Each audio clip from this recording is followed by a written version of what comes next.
how to reduce your carbon footprint to combat climate change. So first we're going to answer the question of what is climate change. Climate change is a long-term change in the average weather patterns that have come to define Earth's local, regional, and global climates. So this is a scientifically proven, human-caused event that will continuously happen if we do not make any changes to the way we treat our planet. And if we look on our right, there's a temperature change map from the last 50 years, where you can see that there's a lot of red and dark red up north, where we're seeing a lot of polar ice caps melting. And that is also where the most amount of heat is being seen. And also Utah is even orange, where we're seeing a 1 to 1.8 increase of heat pretty much all over the west coast of our continent. And then there's an increase of heat all over our globe pretty much. And this graph is pretty crazy. So before 1950s, there were peaks and valleys. There was a normal pattern of carbon dioxide levels in our atmosphere, and it pretty much follows this pretty chill pattern, and it never went above 300 parts per million of carbon dioxide. That is until 1950s, when we started the industrialization of our entire globe, and that's when we started emitting a ton of greenhouse gases, which is now where we are at today. And now we're just seeing one giant peak. There's no longer valleys, and this peak will keep on going up and up and up and up indefinitely until we make changes. And what are the causes of climate change, you ask? Well, it's rapid industrialization, energy use, agricultural practices, deforestation, consumer practices, livestock, transportation, resource extraction, and pollution. And all of these causes lead to effects which include rising temperatures, rising sea levels, unpredictable weather patterns, an increase in extreme weather events, which we're seeing today with the amount of wildfires, the amount of drought, and the extremely mild winter that we just came through, which will indefinitely cause more wildfires this summer. And we're also seeing land degradation and a loss of wildlife and biodiversity. And who cares, you know? Well, there are social impacts to climate change. There's going to be displaced people, poverty, a loss of livelihood, hunger, malnutrition, an increased risk of diseases, and global water and food shortages. So you may suffer from one or more of these things when climate change starts getting worse and worse. And now we're going to answer the question of what are greenhouse gases. So greenhouse gases are naturally occurring gases in our atmosphere, but the levels that we are measuring now are completely abnormal and will have disastrous effects if they continue to get higher.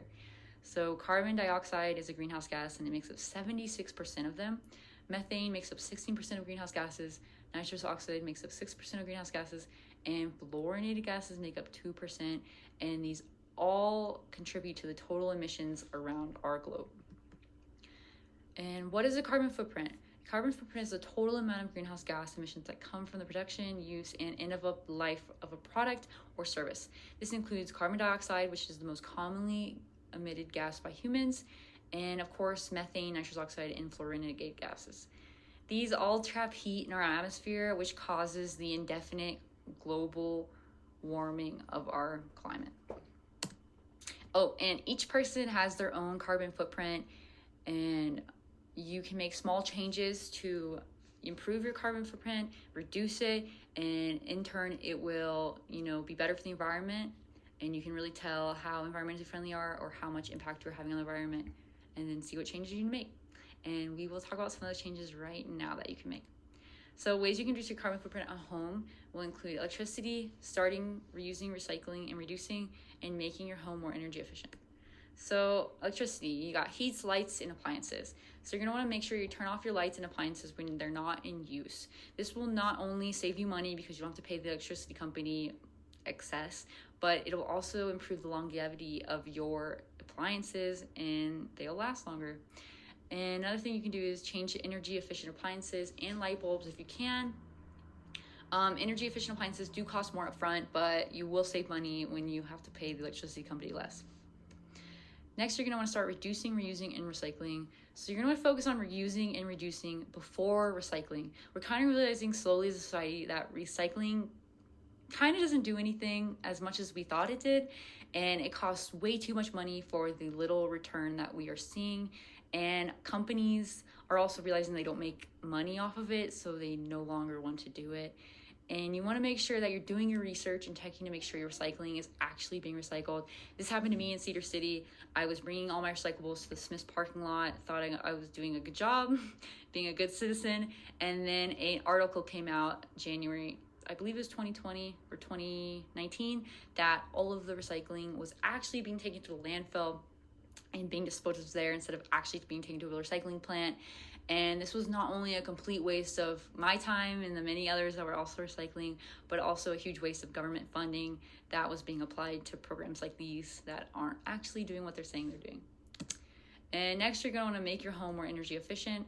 It's hard for me because I live in an apartment, so I can't really make structural changes to this place. But if you can, you're going to want to insulate and seal your home well.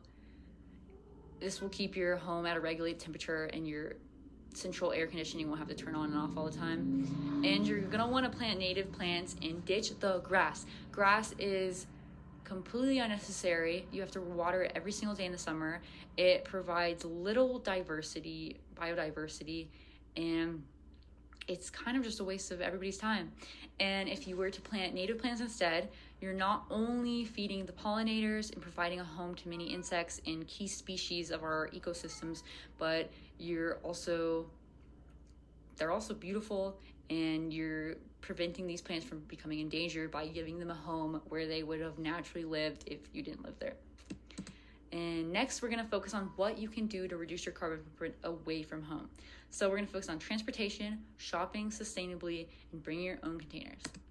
So transportation, you're going to want to walk more, carpool more, and bike more, and then drive less and fly less. This will reduce your emissions and will reduce the amount of gas that is being used to take you one place from another, especially if you can just walk these distances or bike these distances, especially carpooling, super easy. We all work in places where a bunch of other people work, and we know our coworkers for the most part.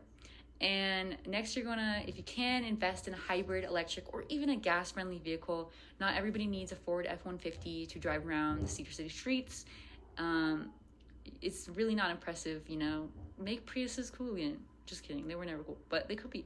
Also, you want to focus on regularly servicing your vehicle. This will not only help reduce the amount of emissions your car could be making if it's having, a bad day, but it can also check your tire pressure. If your tires are too low or too high, this can reduce your gas mileage, which will in turn waste more gasoline than necessary. So making sure you're doing that is very important and pretty easy to do as long as you remember. I'm pretty bad at it, but one day. And the next thing you want to focus on is shopping sustainably. So buying and shopping local reduces the amount of gas emissions that it took to get whatever produce or items that you're buying to their location.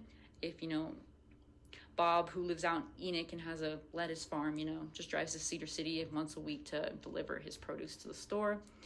And yeah, that saves a ton of gas. Also, you want to focus on not buying fast fashion.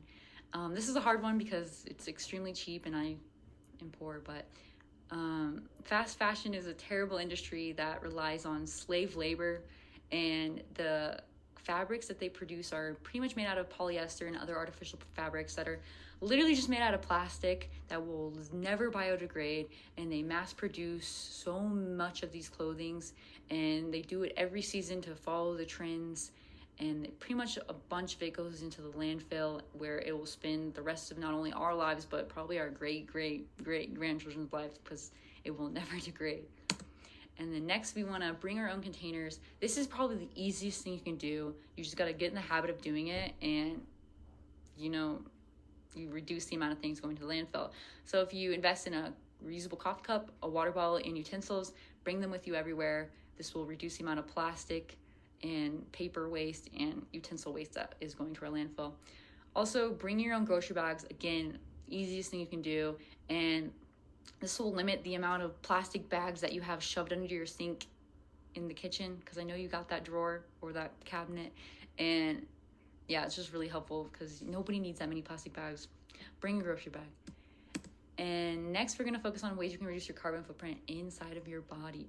So you're going to want to eat less animal products, waste less food, and educate others, and advocate for the environment. So this is an extremely touchy subject. A lot of people don't want to make this change, but I swear everyone could do it. So eat less animal products, you know. Livestock is responsible for 18% of our world global warming emissions. When you take into account meat's entire life cycle, this means feeding them, growing the grain, and harvesting them in the slaughterhouse, and everything that it takes to run an entire cow's life cycle. It's responsible for 1.5 more tons of greenhouse gases. Another thing is the digestive system animals use for red meat are a main source of methane gas, which is a greenhouse gas that's 23 times more warming than carbon dioxide. Livestock manure is also responsible for 65% of nitrous oxide emissions, which is another greenhouse gas that, while less warming than CO2, it persists in the atmosphere even longer. So the thing about livestock is that you're not only, we have to deforest the land to grow the crops that they eat, we have to deforest the land that they live on, and we have to water the crops that they eat, and then harvest those crops, feed the cow that crop, take them to the slaughterhouse, which requires gas, and then the whole process to spread the meat out all over our country. It produces pretty much every single greenhouse gas that is in our atmosphere right now.